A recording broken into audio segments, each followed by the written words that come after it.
Good morning.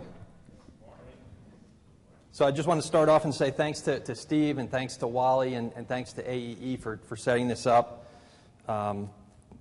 Clearly, everyone in this room is interested in renewable energy, and without you in this room, we can't get anything done, to be quite frank. So I'm a big believer in one team, one fight, the government team and the contractor team coming together to solve really challenging problems.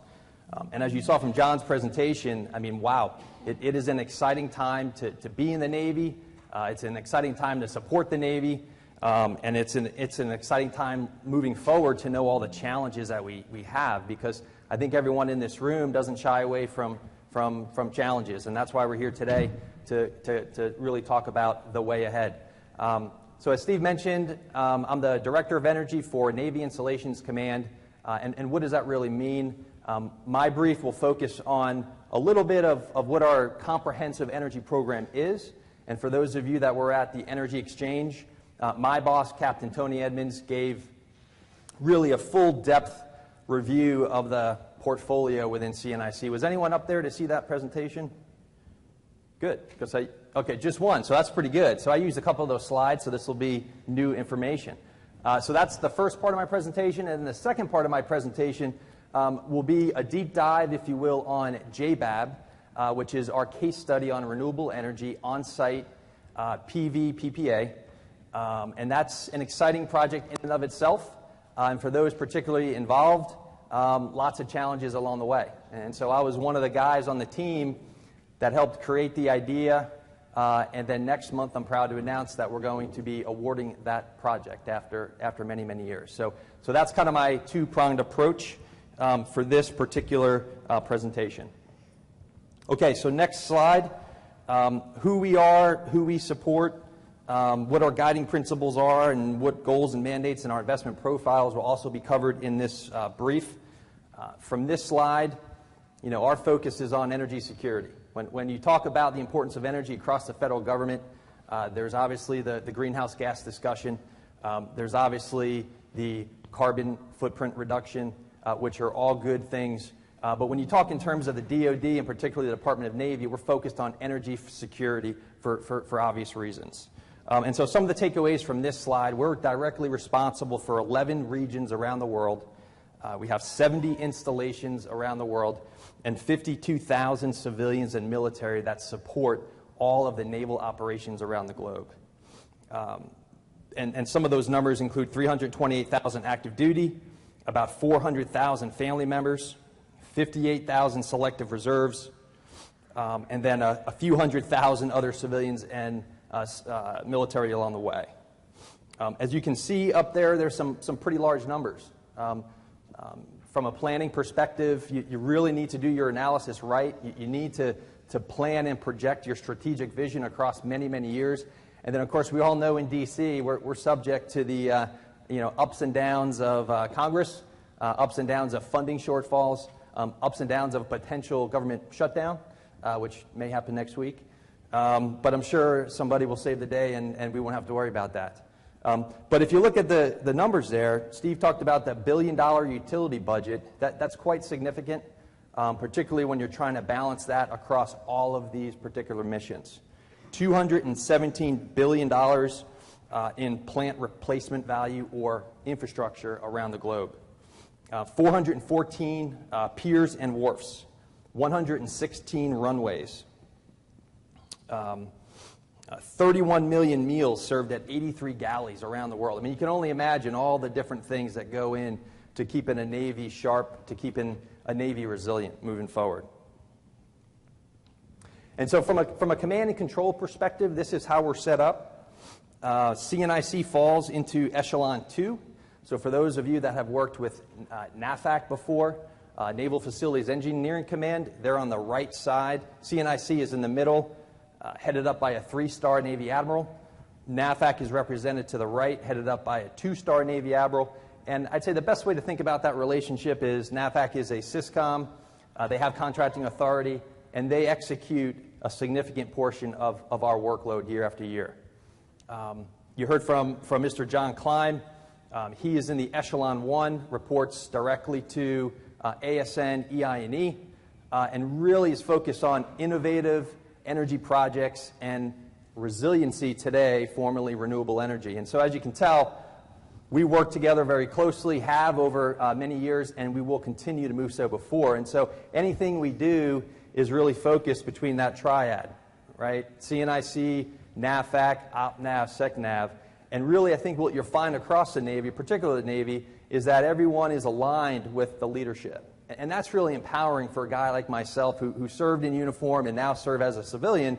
When you can have your organization say the same thing, regardless of the conference, regardless of the context, it's really motivating. And so you all know Secretary McGinn. You all know, ASM McGinn, Secretary Mabus. These gentlemen are true leaders. They are true pioneers. And they really help establish a motivational drumbeat for the rest of us within the organization. Yeah.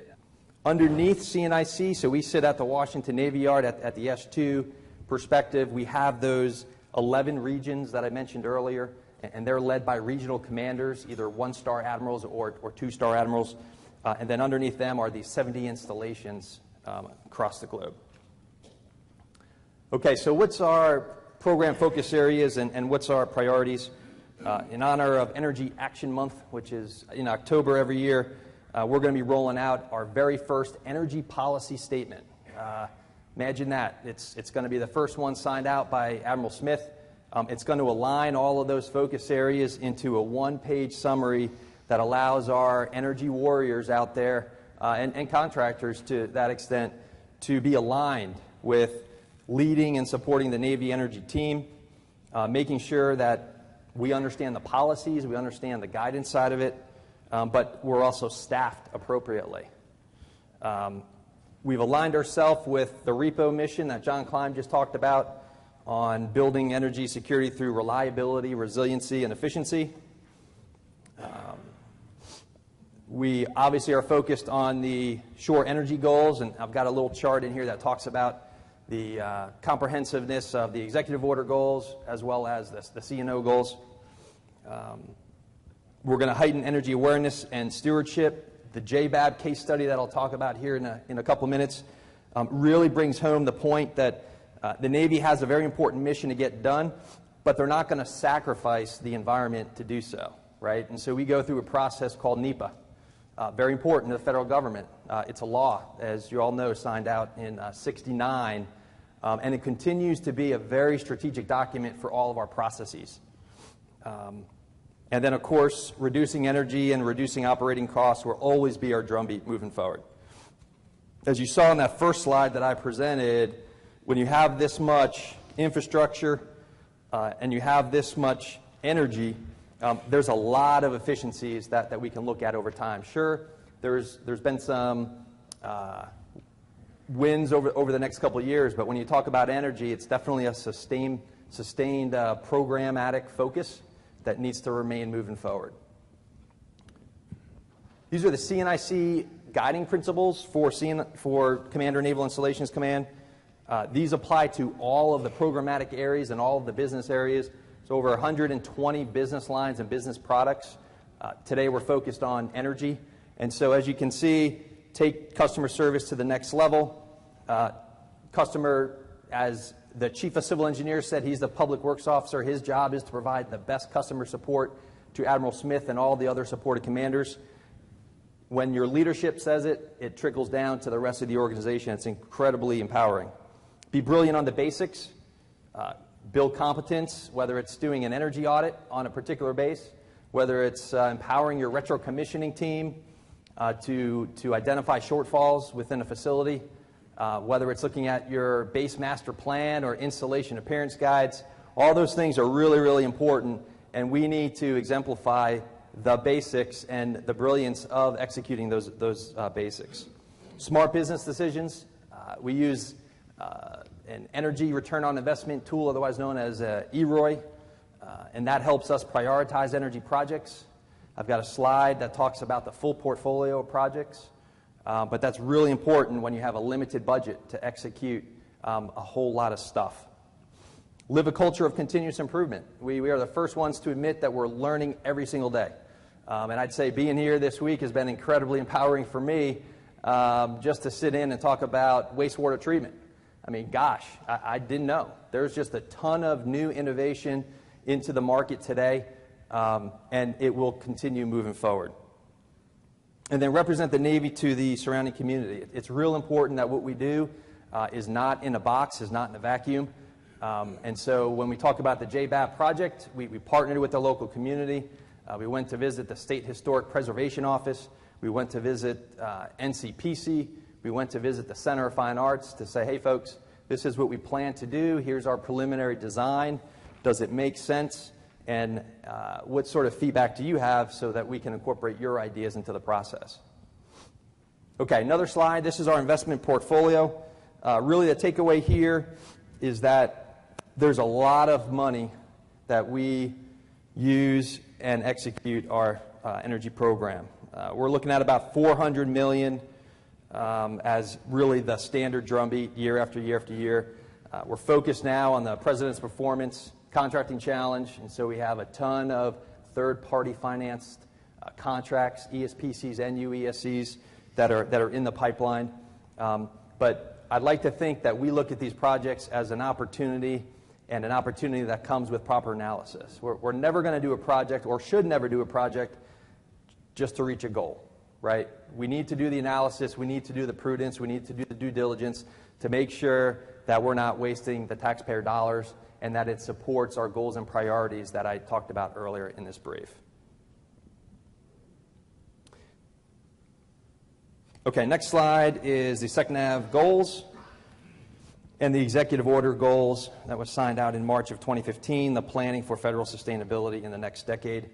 You can clearly see the Secretary of the Navy has purposely set out aggressive goals, and he continues to challenge us every single day. As a result of that, we will clearly meet the executive order without any issues. But what it allows us to do is as we move forward with the aggressive goals, it allows us to focus on the gaps across different programs. And as a result, we have new initiatives constantly turning up. John mentioned his office stood up as the Renewable Energy Office, and now 2-3 years later, we're now into the resiliency piece of it, right? So it's a continuous improvement, it's an evolution, and it's really exciting to be in the U.S. Navy today. All right, so here's the crux of the presentation, why you all came here. This is the Joint Base Anacostia Bowling Case Study, otherwise known as JBAB. JBAB is a 970-acre parcel in southeast D.C. It is the true product of BRAC, Base Realignment and Closure of 2010, where we had Naval Station Anacostia, and we had Bowling Air Force Base. Does everyone know where I'm talking about? Does everybody know JBAB? Does anybody not know JBAB? Okay. Navy Yard area, just across the river, and adjacent really to Washington Reagan. And from a historical perspective, it was quite significant. I mean, when you talk about military aircraft in Washington, D.C., they landed at JBAB many, many decades before they landed at Washington Reagan. In fact, they closed down the airfield because Washington Reagan stood up and there was a conflict of interest between flight ops. So from a historical perspective, if you get the opportunity, and you'll see on 295, I think they've changed the signs over now to say JBAB, Joint Base Anacostia Bowling. Before it was just Anacostia or Bowling. From a project perspective, there's 2 independent PEPCO feeders providing power to the north and south parcels. That's important, and we'll talk about that a little bit later. The total renewable energy potential on this was 5 megawatts based on those 2 feeders. The average hourly electrical load was about 10 megawatts with a peak load of about 17 megawatts. And that's kind of the background of this project. JBAB, of course, is one of our 70 bases across the globe. They sit within Naval District Washington Region. And when way before we talked about doing JBAB, we really figured out how are we going to align our priorities? How are we going to get this job done? And we created an energy vision or an energy policy based on the guidance that Secretary of the Navy put out, based on the guidance that the CNO put out. We drafted our own regional energy policy that aligned our priorities under 5 critical pillars. The first being energy culture, the next being energy information, the next being energy efficiency, the next being renewable energy and alternative fuels, and the 5th being energy security. And you say, well, gosh, well, why is that little piece of paper important? And it's amazing. This little piece of paper that's on the bottom right-hand corner gave the authority and it empowered the leaders at every level within the region and the installation to move toward planning for a renewable energy project. It allowed us also to investigate with other agencies. For example, the Department of Energy and the National Renewable Energy Lab. They've been doing this for decades. They know what they're doing. We reached across. We introduced ourselves based on a DOD-DOE MOU that was signed out in August of 2010, and we said, hey, we'd really like to learn from you. What's the first step? And they were awesome. And I'll talk about them more a little bit later. So here's another quick intro slide here. Today it's about a 7.2 megawatt solar on-site PPA system. When we released the RFP, we afforded the industry the opportunity to propose rooftop PV construction, carports, as well as ground mount systems. In this contract, the contractor will finance, design, build, operate, and maintain the system. It'll be a 25-year power purchase agreement using our 2922A authority. And then in parallel with that, we have a leasing action, which is a 26-year lease embedded within that 2922A process. And really, this was such an interesting project, and we'll talk a little bit about the nuts and bolts of it, that we really didn't know what we didn't know starting out. We didn't know if this was a good idea, we didn't know if it was a bad idea, but we knew we were going to learn a lot. And so without talking about too much on the contract itself, because we're still in negotiations with the down-selected offerer, I will say if you're a contractor in the room today that bid on the project, congrats, because we received a ton of very professional proposals, very, very diverse in thought. How would we execute this type of system? And of course, we could only select one. So stand by for future opportunities, because I think there'll be a lot of them out there. Of an interesting note, you may have heard about the Capital Solar Challenge, the DC Capital Solar Challenge. It's a White House initiative that actually started after we began our planning for the JBAB solar PV. And once this project is in operation in 2017, it will double the amount of solar PV in Washington, D.C. Okay. When we looked at the POAM, the Plan of Action Milestones for JBAB, it was about 5 pages long, and the timeline went out for many years. So here's just a couple milestones from the project itself. We talked about the energy policy statement, which allowed us the authority and the empowerment to move forward. We talked about reaching out to NREL and our friends over at Department of Energy, and we created a memorandum of understanding.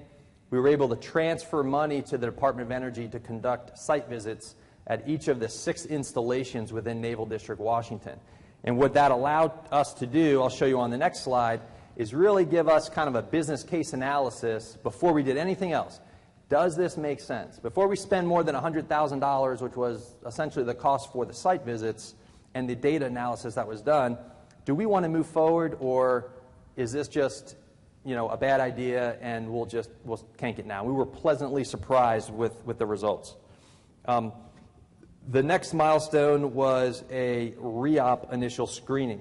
Department of Energy has a tool called the Renewable Energy Optimizer. Some of you may be aware of this. Incredibly powerful. It uses the data from each installation and gives you an initial screen to say, does renewable energy make sense in your region, in your geography? For years, and I remember the day that I checked on board to the command and we were talking about renewable energy, and the perception was, renewable energy is just for Arizona, renewable energy is just for California. And then I started thinking to myself, but wait a minute, Jersey's doing renewable energy all over the place. And so this process was incredibly empowering because it kind of tore down those perceptions that you can't do something. You clearly can do something, and I would argue to say that Washington, D.C. is the highest SREC market in the entire country. I don't know if everybody knows that, but if you have land and you have the will and the drive to get something like this done, there's a very high profit margin for putting renewable energy, particularly solar, in Washington, D.C. The data took time. As you can see, the initial report was done in November 2012. That was followed up about a year later with on-site visits and then a final report in June of 2014. When we got the results, and I have them on the next slide, I'll save that, we wanted to make sure that we were transparent with the process. And so we had what we called a town hall meeting with all the supported commanders on the installation. And it was incredibly important to know that you may be the smartest person in your organization, but if you aren't able to communicate your vision or your desired goal and get buy-in from leadership, it goes nowhere. And so we had town hall meetings where we had 3 stars and 4 stars and 06s and everyone else in between and below. And we said, hey, folks, this is what we plan to do. Good idea, bad idea, what are your concerns? And that was incredibly empowering to see some of those comments. We did a technical glare analysis. And you may have heard about this tool. Believe it was in New Hampshire, where the international airport there installed a solar PV project, only to find that when the sun was rising in the morning, the glare off the solar PV was blinding everyone in the air traffic control tower. And so from a planning perspective, wasn't a good project. They had to completely demolish that effort. But the positive or the silver lining is that we all learned from it.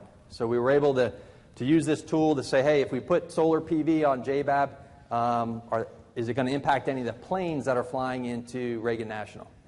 And the answer was no. We went to Center of Fine Arts. We went to NCPC, which is, of course, the Planning Commission, the Federal Planning Commission. And we went to the State Historic Preservation Office. Lots of questions, lots of exchanges, lots of good comments.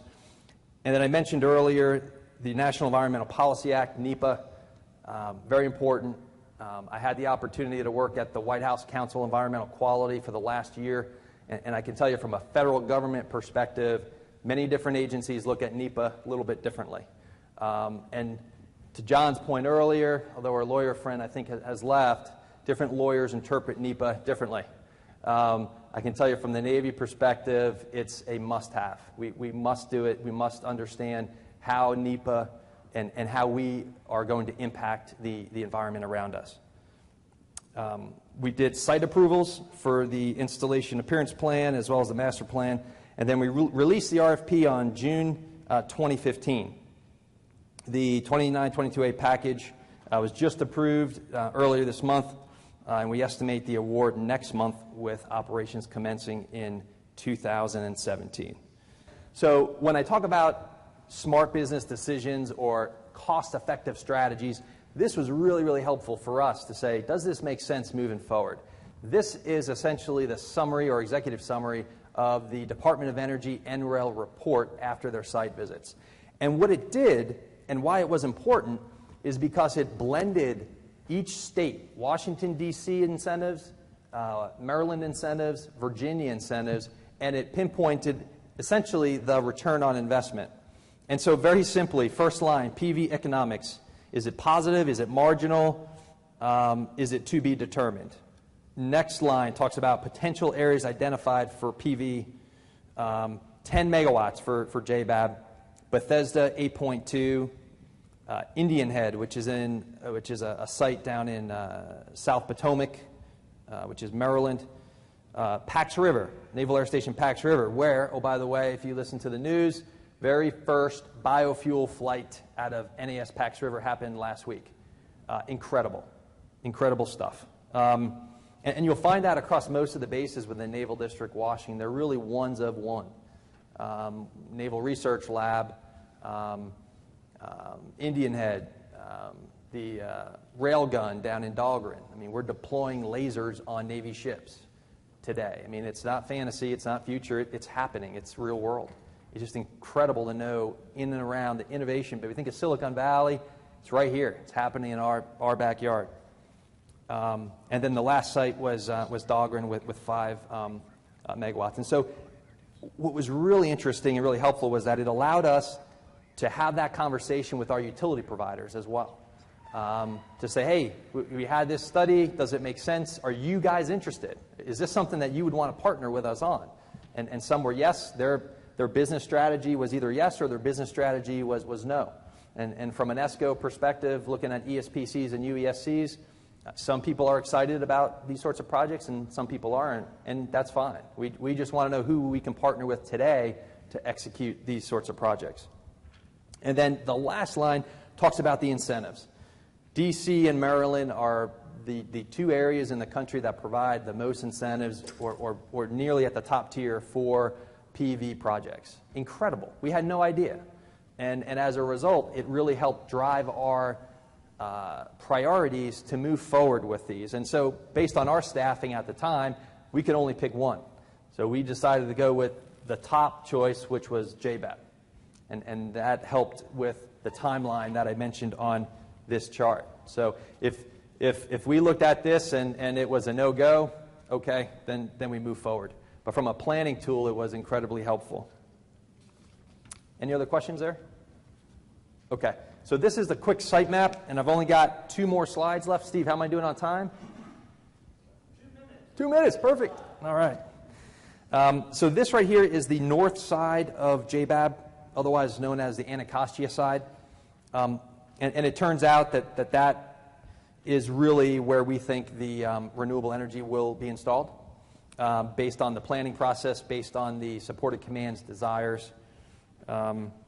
Again, the north and the south parcel are about 970 acres. The RFP did include ground, parking, and rooftop. We think the solution will only be ground. That's really all they need. And then, of course, for military installations, planning is accomplished at the installation through a comprehensive and collaborative master plan, and that's under DoD Instruction 4165.7. When we started this process, renewable energy was not in the master plan. And so as a result of going through this process and the 4-year timeline, we helped change the master plan process, where now we have a layer in the master plan that focuses on, for example, integrating sustainable practices into operations and future development, in addition to the previous priorities of historic preservation and enhancing green space and multimodal transportation and maximizing efficiencies. Now we have a renewable energy layer that we can apply to our own processes. And so every day, continuous learning process and continuously talking about those things so that we can get better. All right, last slide, and this is really the whole takeaway from the presentation, lessons learned. Thank goodness we were able to learn these things during the process. But these are the 3 takeaways that I'd say if you're looking at developing these projects on your installations, or if you're providing support, these are things to keep in mind. First and foremost, technical analyses, huge importance, because it allows us to define our requirement, and it allows us to provide the industry opportunities, whether it's a building, whether it's a field, or whether it's a carport. If you know that information in advance, it saves you time, and it saves us time. The 3 big ones, we talked about NEPA, we talked about the structural analysis, and then we talked about the grid analysis. The grid analysis in and of itself is a Pandora's box. I mean, in some cases, you don't know what you're going to find, and as you start the partnership with the local utility provider and the different agreements that come out of that, it's quite interesting. And so you got to have a sense of humor because it's incredibly frustrating. I will tell you that. The next lesson learned, identify potential interferences and issues during the selection for renewable energy sources, interconnects, easements, major maintenance and repair projects. You certainly don't want a project coming down a year or 2 to impact your brand new renewable energy project that you just signed a contract for. And so you talk about constant communication and coordination across all the business lines, incredibly important, incredibly important. And then the last comment is, balancing program requirements with or programmatic goals with the requirements. We're all resource constrained. We have more goals than we have resources, but it's real important to sit down, as the gentleman from Tesla said on day 1, have that little white paper in front of you and just jot down what are your true requirements to have a successful program. And I thought that really helped us out because we didn't know what we didn't know. We added new players to the team. And now I'm happy to say next month we'll have this contract award, and it's just really a cool project. So that's my last slide. I've got a whole bunch of backup slides that talk about the master planning process, which I certainly will not do. Will not bore you with that. But I will ask if there's any quick questions, Steve. Do we have time for a question or two? One question. All right. Great. Thank you very much.